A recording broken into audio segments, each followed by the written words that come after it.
Ma used to always teach us that we should serve from the heart space over the head, the Chittakash. And there was good reason for that. And in today's Dharma talk, I'd like to speak a little bit to that.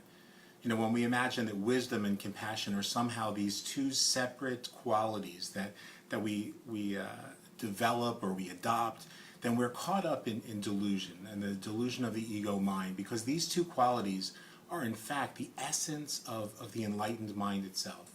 If we attempt to cultivate wisdom without compassion, then we're left with meaningless platitudes, with intellectual masturbation.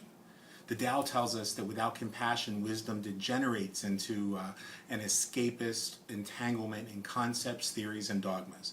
In other words, without compassion, wisdom becomes religion.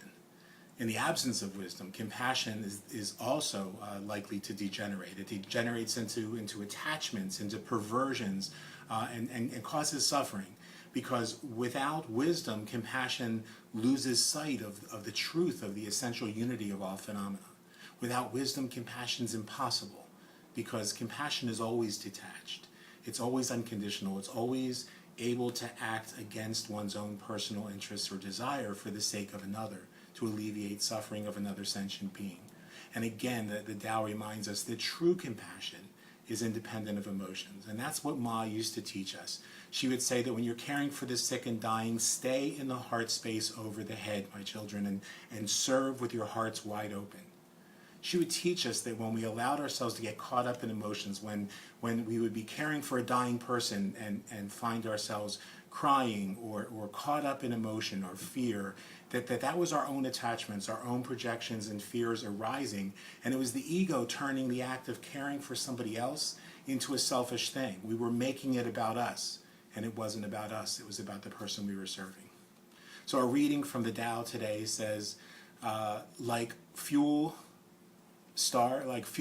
fire fading into the ash in the cold, beliefs fed by emotions will fail you when you need them most.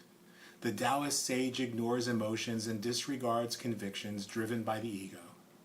The Taoist sage does not cling even to the silence, for in clinging even to the silence, you're turning your back on emptiness.